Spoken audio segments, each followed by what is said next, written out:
Welcome to yet another video, Dr. RS and you, on the science of cosmetics and personal care products.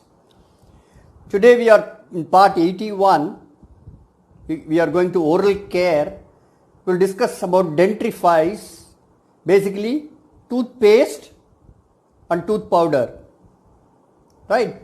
Before coming to this, if you have not gone through these two parts, part 10 and part 32. Part 10 explains the common oral care problems that can be addressed through cosmetic products, and part 32 explains all the actives to address those problems and the mechanism of action of those actives.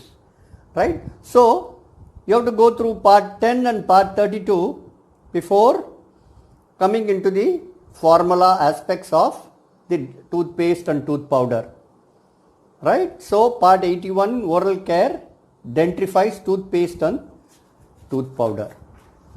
What is a dentifrice? A dentifrice is a substance for cleansing the teeth, usually applied with a toothbrush. Right? The definition of a dentifrice. So, what are the requirement of a good dentifrice, toothpaste, tooth powder? When used properly with an effective toothbrush, it should clean the teeth adequately. That is, remove food debris, plaque and stains. It should leave the mouth with a fresh, clean sensation. Cost should be such as to encourage regular and frequent use by all. It should be economical. It should be harmless, pleasant and convenient to use. It should conform to all the cosmetic directives. It should be capable of being packed economically and should be stable in storage during its commercial shelf life. It's a common for all cosmetic products. It should conform to accepted standards in terms of its abrasivity to enamel and dentine. No? Abrasivity is the abrasive action of the toothpaste or the tooth powder on the teeth. Right? Claims should be substantiated by properly conducted clinical trials, whatever we claim. Right? Should be stable and maintain all properties for its entire shelf life. Right? So, what are the building blocks of a toothpaste? Right? What are the building blocks of a toothpaste? Abrasive and polishing materials. Dental grade silica, each we will go in a little detail later. Then dicalcium phosphate dihydrate, calcium carbonate, sodium bicarbonate, hydrated alumina. Right? This dental grade silica is the recent one and it's used widely. So, abrasive silica, dental grade silica have two types of silicas. It's abrasive silica and thickening silica. So, usually dental grade silicas or dental grade silica used between 6 to 10%. Right? It depends upon what abrasivity you require for the toothpaste. Then all the other things, no, dicalcium phosphate, calcium carbonate, sodium bicarbonate, all those things used at a level of 30 to 45%. Sodium bicarbonate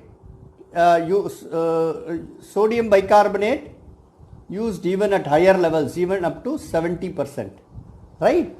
So, this is the thing. All this calcium carbonate, sodium bicarbonate, all those things are used between 30 to 45%. Then surfactants. Sodium lauryl sulfate is widely used. Glutamates, polyglucosides, sarcosinates are used in a sulfate-free toothpaste. Right? Previously, they were using powdered soap for toothpaste. Right? The sodium lauryl sulfate generally used at a level of sodium lauryl sulfate generally used at a level of 1.5 to 3% in the toothpaste. Right. Then humectants, glycerin, sorbitol, polyethylene glycol, xylitol. While these two ingredients are present in the tooth powder, humectants are not there in the tooth powder. Right. It's basically for toothpaste formula. So it doesn't allow the toothpaste to dry, and the base for the toothpaste, the entire toothpaste is formed under the backbone of humectants. Right. Glycerin, sorbitol, can be used from 35 to 70%. No, it depends upon glycerin, sorbitol, 35 to 70%. It depends upon the type of toothpaste. If you are using silica toothpaste, humectants are used at high level. Calcium carbonate toothpaste, humectants are used at a lower level. Right. So, and xylitol is a natural sweetener. It's a natural ingredient. Xylitol can be used from 5 to 30%. Xylitol as such as is also have it also has the dental caries. It's very good for dental caries. So xylitol is expensive, but it's used in some of the organic toothpaste as a sweetener, but it requires a very high level as a humectant and a sweetener in the toothpaste. Then binding agent, we have thickening silica, that is generally used as a binding agent along with carboxymethyl cellulose or carrageenan, xanthan, hydroxyethyl cellulose, acrylic acid polymers and colloidal clays, Vegum like. So the widely used combination is thickening silica with carboxymethyl cellulose or thickening silica with xanthan gum. Okay, thickening silica used at a level of you can use from 5 to 8% with other CMC, sodium CMC or xanthan about 1% is used in the formula. Right. So these are all the things. Usually carboxymethyl cellulose and xanthan, these two are not combined because of the enzymes incompatibility between the two. Generally you can see toothpaste with either use sodium carboxymethyl cellulose or xanthan, right, with thickening silica. That is the modern combination. Right. Sweetening agents, sodium saccharin is the widely used sweetening agent at a level of 0.15 to 0.25%. Right. Stevia at 4% is also used. Stevia is a natural, it's a leaf, powdered leaf. It's from stevia. Steviosides are the sweetening thing. Leaf powder up till 4%. Xylitol even used till 30% level. It can substitute part of the humectants in the toothpaste.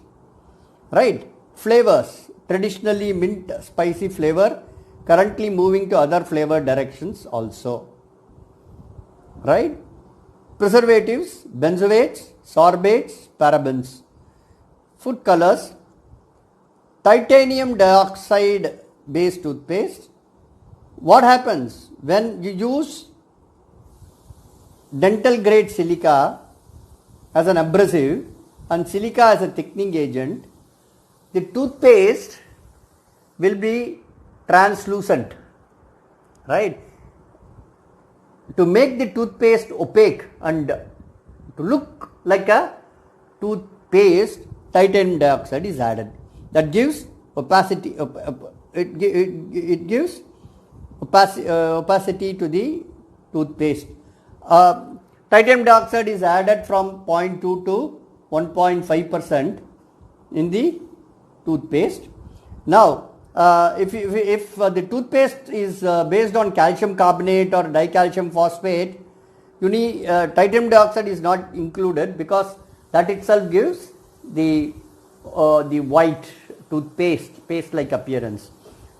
So when specifically currently most of the toothpaste are based on silica, right? When it's a silicate based toothpaste, you use titanium dioxide as an opacifying agent. Now silica toothpaste, only silica toothpaste, with silica you can make a clear gel toothpaste. Clear gel toothpaste. In the clear gel toothpaste, the humectants level are very high, so that the clarity is obtained. The RI is matched and the clarity is obtained. So clear gel toothpaste can't be achieved by using dicalcium phosphate or calcium carbonate. It can be obtained only by using silica as the thickening agent and the abrasive, right? Thickening agent also we can use xanthan, but abrasive should be only silica for a clear gel toothpaste, right? Then various actives, fluorides for cavity, antibacterial agents, triclosan have some problems. So if you go to the chapter which I told you, where I have discussed all the actives, you can see in that part all the actives I have explained: astringent, tannins, natural anti-tartar, zinc salts, antioxidants, potassium nitrate for teeth sensitivity, high abrasive silica, plant enzyme for teeth whitening, peroxides like hydrogen peroxide, magnesium peroxide, etc. for teeth whitening. Refer to part 32. Refer to part 32 to get full details on the actives. Now I have discussed all these things in part 32. Kindly go through the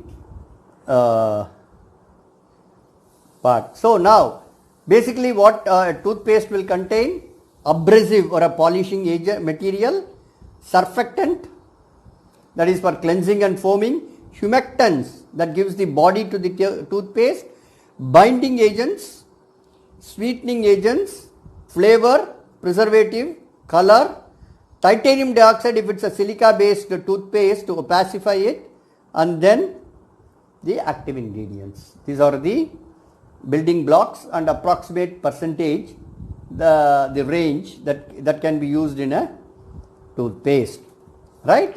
So how to make a toothpaste? It's here multiple liquid phase technique.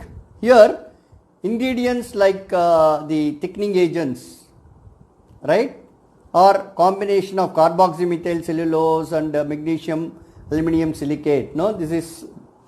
It has to be first dispersed in hot water, that is one phase. The thickness or thickening silica, all the rheology modifying agents first dispersed in hot water, humectants, flavoring agents, binding agents and preservatives are mixed separately to form a separate liquid phase. It's a second liquid phase, right? Vacuum is introduced, abrasive is added. See, now you make a blend of these and add to this. So this is in the main vessel, right? Then vacuum is introduced and abrasives are sucked in. Like if it is a calcium carbonate, right, the abrasives are sucked into the main vessel through vacuum, so that you don't entrap air. This is very, very important. The whole technique of a toothpaste manufacturing is it has to be high shear mixing, because paste you need a high shear mixer. At the same time you should not aerate the product. So mostly the product mixing is done under vacuum, right? Then vacuum is introduced, abrasives are added. right? Once the mixing is completed, at the end, very, very important, sodium lauryl sulfate, foaming agents and perfume are added at the end, right? If you add the foaming agents initially, what happens? It will aerate the product, it can aerate the product. So, foaming agents are added at the end and blended into the product fully.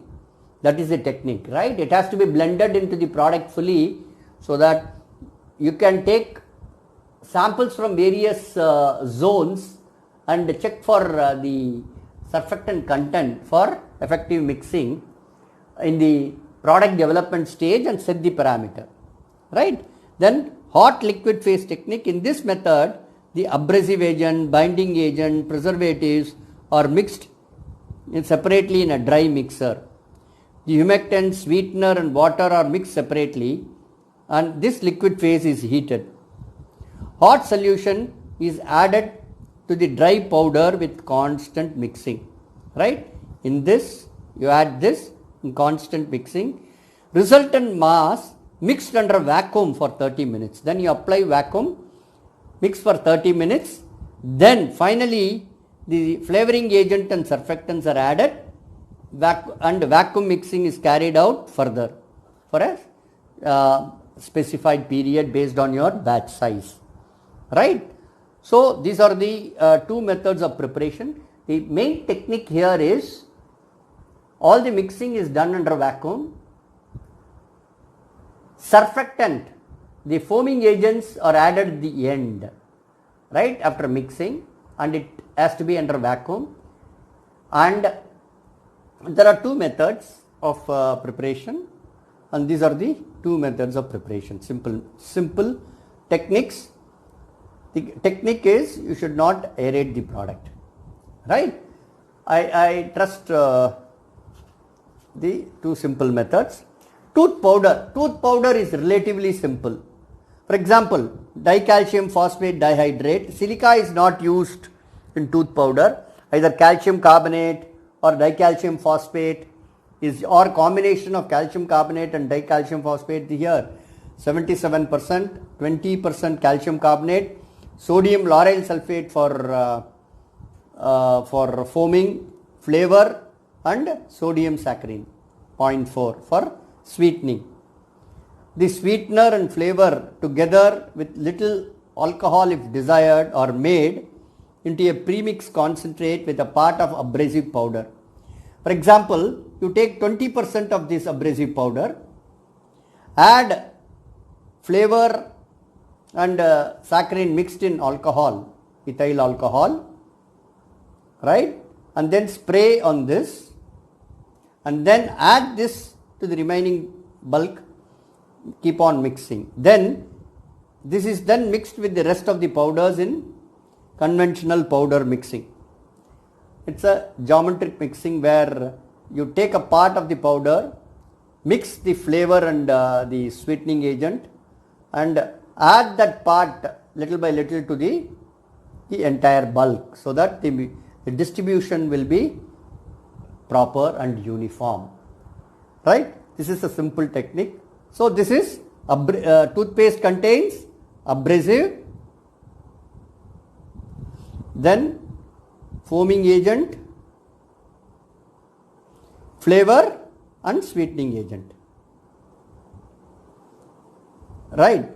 Generally in some colors are added, right? And then what happens now? There is no humectant in this. Humectant or water. Humectant forms the major part in a toothpaste which is absent in the tooth powder, right? Let us go in a little detail on the abrasives used. Dental grade silica, relatively recent introduction of precipitated or amorphous silica abrasive has added new dimension to the formulation of toothpaste. In a relatively short period of time, silica has generally become the abrasive of choice because it offers greater flexibility to the formulator. It can be produced to a high state of purity, giving excellent compatibility with therapeutic additives and flavor. Varying the particle size can alter the finished product abrasivity. Clear gels can be formulated by carefully matching refractive indexes of silica used with the liquid phase of the toothpaste.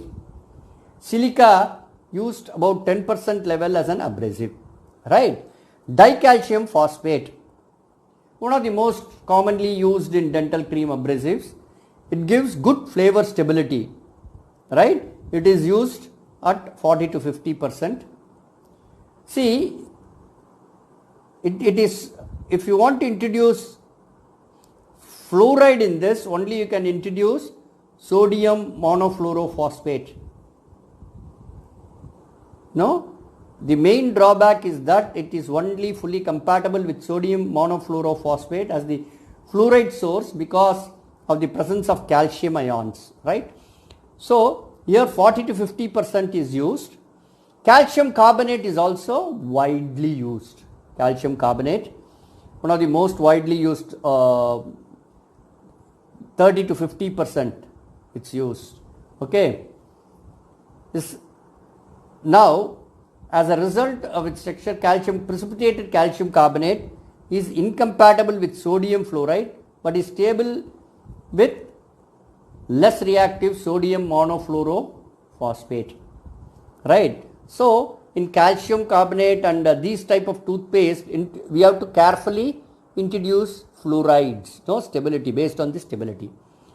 Sodium bicarbonate, this is the baking soda toothpaste, because it can neutralize the excess acid, right? Sodium bicarbonate is an ingredient that has seen a resurgence of its use in early 1990s.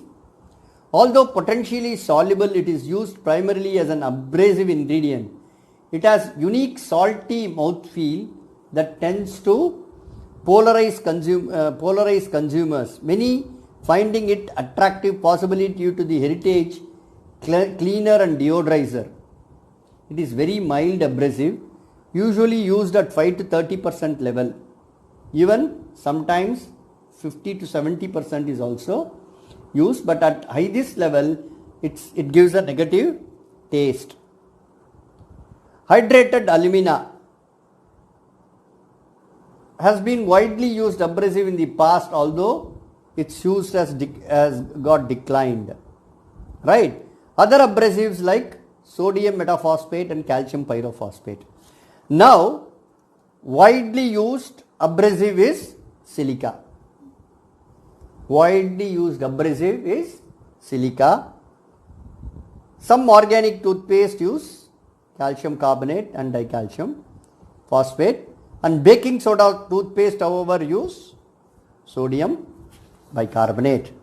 Then sodium lauryl sulfate is the widely used foaming agent. Glutamates, sarcosinates, polyglucosides are used in sulfate-free toothpaste. If sodium lauryl sulfate free toothpaste, people are looking for sodium lauryl sulfate free toothpaste, because sodium lauryl sulfate has been in recent years, it has been found to cause some canker sores in the mouth, because people want SLS free toothpaste, but SLS for toothpaste is very ideal because it is neutral in taste, right? At low levels you can get very good foam. If glutamate, sarcosinate, polyglucosides, you need high levels for foaming, and it can affect the taste of your toothpaste, right? It can affect taste of your toothpaste drastically, right? So even now sodium lauryl sulfate is the commonly used foaming agent in a toothpaste and a tooth powder, whatever it is. So humectants, we said glycerin, sorbitol 70%, propylene glycol very rarely used, and xylitol is also used in very natural toothpaste, and the two used, and polyethylene glycols, right? Polyethylene glycols are used, at PEGs are also used. Polyethylene glycol, polyethylene glycol is also used at low levels. Okay, so humectants, basically glycerin and sorbitol are the widely used humectants in the toothpaste. Gelling agents, of course, the choice is a combination of thickening silica with either sodium carboxymethyl cellulose or xanthan gum. This is the widely used combination as of now, right? Carrageenan, it's also used, it's from a seaweed. Carrageenan is from a seaweed. Hydroxyethyl cellulose, carbamers, then clays, they are also used, clays and synthetic polymers, but commonly in toothpaste you can see thickening silica with either sodium carboxymethyl cellulose or xanthan. No, this is the widely used. Sweetening agent, sodium saccharin is the widely used the sweetening agent. Ingredients like xylitol, stevia is also used as a sweetening agent, right? Flavor, it's basically, it's a fresh mentholated flavor. Recently, for children, fruity flavors are also introduced in the market, right? Flavor is a blend of suitable oils with peppermint and spearmint being the major base constituents, with thymol, anethol, menthol, eugenol, from cinnamon oil, like cinnamon, eucalyptol, aniseed, wintergreen, all those combinations. But the base is with peppermint alone or peppermint and spearmint combination, right? So we will see some of the toothpaste marketed. So here silica, silica, sorbitol is the humectant, potassium nitrate, it is for treatment of sensitive teeth. Go to part 32, you can see glycerin is another humectant. Apart from this, PEG, another humectant. So sorbitol, glycerin and PEG is used. Hydrated silica as abrasive, sodium lauryl sulfate foaming agent, flavor, titanium dioxide is an opacifying agent, right? So xanthan gum is the thickening agent, rheology modified thickening agent. Then cocoamidopropyl betaine is also used as a foaming agent. Apart from SLS and CAPB, cocoamidopropyl betaine is used as foaming agent. Sodium saccharin for sweetening. Sodium fluoride, source of fluoride, right? Sodium, potassium nitrate and sodium fluoride. Sodium hydroxide to adjust the pH, right? Simple. This is an example of another toothpaste, which is a clear gel toothpaste available in the market. Water, sorbitol, high level. Sorbitol is the humectant. Water, hydrated silica, abrasive. Sodium lauryl sulfate, foaming agent. PG32, it's another humectant. Cocoamidopropyl betaine is the foaming agent. Again, sodium lauryl sulfate and cocoamidopropyl betaine.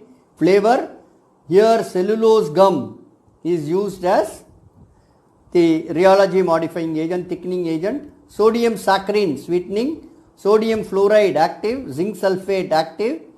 The colors, sodium hydroxide to adjust the pH. Then tooth powder, right? This tooth powder has calcium carbonate as the abrasive, sodium lauryl sulfate foaming agent, flavor, sodium monofluorophosphate as the source of fluoride, sodium saccharin as the sweetening agent with flavor, right. So it has abrasive, calcium carbonate, sodium lauryl sulfate foaming agent, flavor, sodium monofluorophosphate active, and sodium saccharin sweetening agent, simple. So this is a famous tooth powder in the market, right. So what are the requirements of a toothpaste? Requirement of a toothpaste, most important thing, relative dentine abrasion is a method of measuring erosive effect abrasiveness in toothpaste on tooth dentin. It involves standardized abrasives compared against the test sample. The determination of this value is done by determining the activity while cleaning worn dentin, which is radioactively marked. The values obtained depend on size, quantity and surface texture of the abrasive used in toothpaste. I think some of the universities in US do the RDA value. So you can send the samples to them, and I think in India as of now, really don't know today, but nobody does this RDA, but it is very important to mention the RDA value of your toothpaste. 0 to 70 low abrasive RDA value. RDA is relative dentin abrasion. 70 to 100 medium, 100 to 150 highly abrasive, 100 to 250 harmful limit. FDA recommended 200. American Dental Association 250. High abrasive goes for anti-tartar or whitening toothpaste. Okay, you can Google some of the RDA for various toothpaste and you can get the values. So requirement of a toothpaste, RDA value is one thing, relative dentin abrasion, then particle size determined by sieving method, right.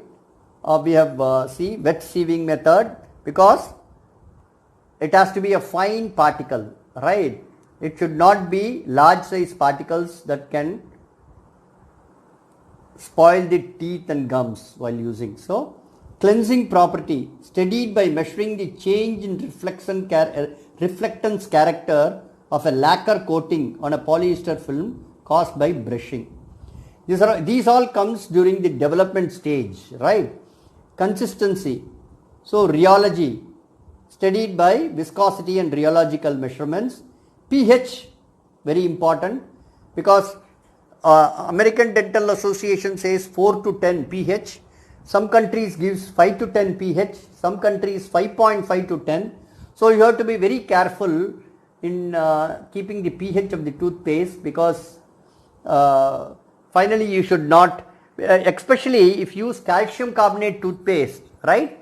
Calcium carbonate as an abrasive, it's easy to get a high pH, no? But if you go to silica toothpaste and use some actives, sometimes you get a pH of 4.9, 5, right?